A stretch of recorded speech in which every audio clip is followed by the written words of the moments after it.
Hi YouTube, welcome back to a new video. Today I will be doing a list of some of the books that I have read recently. Not a very original thing, but I don't really do monthly wrap-ups because the way I read, sometimes it's a bit hard. I can read one book in a month, or I will have read 20 books. No, not 20 books, but something like 5 or 6. So it's just, once I've read a certain amount, I will do these sort of videos. So the first set of books that I'm going to do are the 3 books that I have read so far for the Dimmicks Reading Challenge for 2021. So the first book I'm going to talk about is House of Salt and Sorrow by Erin A. Craig, which I read for a book with a mystery. I really enjoyed this one. So this book is a 12 Dancing Sisters retelling where the sisters are dying off. And the sister that you follow, Anna Lee, believes that they are being killed by unnatural causes. And it's really cool.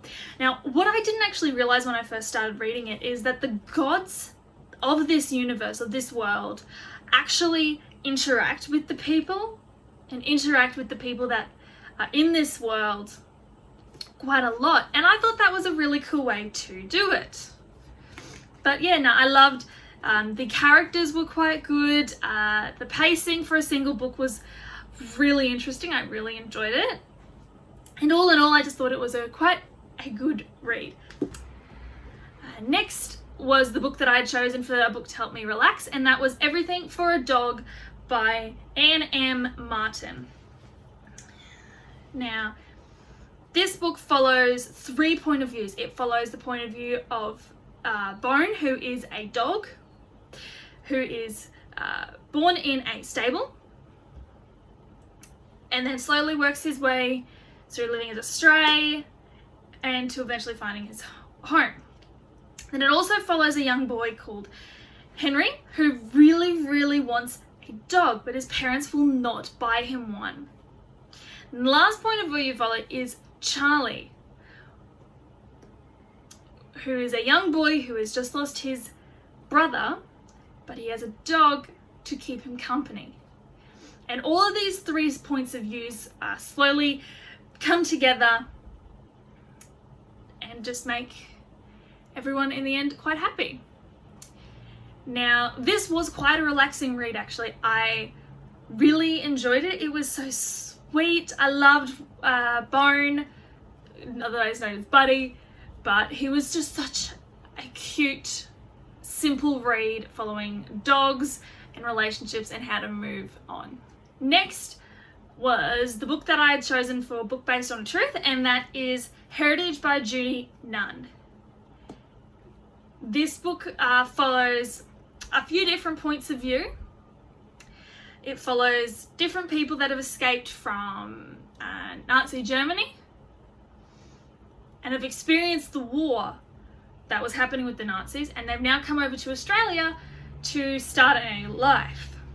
And that includes different people, like some people that were Jews, some people that are Italians that have experienced the war and the impacts of it. Now, I enjoyed the story of this. However, some of the writing was a bit funny. And it annoyed me a little bit. So it would sometimes switch points of views in the middle of a chapter. Like it would be telling something from one person's point of view, then almost because it couldn't be continued to be told from that point of view, it instantly switched to someone else's point of view that was in the room with them. That might have been the other person in the conversation with them, or someone that was just listening in from outside of the room. And that wasn't too bad. The one other thing that did annoy me with this book was it would jump back to a previous conversation that had been had midway through a conversation. So say someone is talking and discussing what had happened with the mine, with the workers. But then after he'd said something, one person had said something, it had instantly jumped back to a conversation that had happened previously that would lead to more understanding, but it didn't always make sense when they did it. So sometimes it was like, wait, what's he saying? Oh, he's not actually talking to that person anymore. It's what he had said in the past. So it got a bit confusing. But other than that, I quite enjoyed it. It really looked at the impact of the war and those that survived the war and how they wanted to become someone new and start a new life after what happened to them. There is a warning for rape, obviously, and some very dark scenes. Also, one of the characters actually has epilepsy, which I found quite cool. And obviously, because it's set back in those times when they didn't know a lot about epilepsy, it also saw those side of things. So yeah, it obviously, because it's set around that time with the Nazis and everything and all this horrible things that happened to the Jews, a lot of that is discussed in this. So just a warning, it's a good book, but interesting things happened. Okay, so those are the 3 books I've read so far for the Dimmick's Reading Challenge.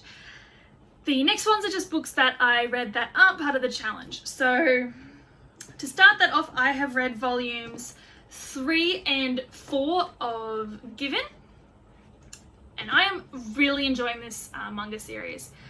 They're very sweet, and the romance and the characters are coming along quite well. There's obviously some drama in it, but it's quite good. So the series follows this young boy who wants to become a musician, except he almost doesn't realize he wants to become a musician because of previous traumas that happened with the previous relationship that he had. And he runs into this other young boy who introduces him to the world of music and gets him into his band. So where it is at the moment, it's looking at relationships and how relationships within bands can lead to the group falling apart or stuff not working out quite as well as they should. So I quite enjoyed how it's going, and I'm looking forward to getting to volume 5. The next are the last 2 books in a trilogy that I read in January, and these are The Mad Ship and Ship of Destiny by Robin Hobb. Now these are books 2 and 3 of the Live Ship Trader trilogy. Now I love Robin Hobb. I have read all of her stories that follow Fitz, and I've loved them. This is my first time reading the Live Ship Trader trilogy, and I really enjoyed it. So the Live Ship Trader trilogy is set in the same world as the Assassin's Apprentice series books that she wrote, except these ones are set sort of up the river from the Farseer Kingdom. And they follow trading and ships and piracy, and they look at that side of it. And this series was awesome. I loved the magic, and there are things that are mentioned in this that are almost Easter eggs to what was mentioned in the Farseer trilogy. And I loved seeing them and working them out. So when they mentioned the Rainwild traders and the things that they harness, you know what they are if you've read the Farseer trilogy, because you're like, I know what they're talking about, and it makes it so cool. And Amber, she is so cool.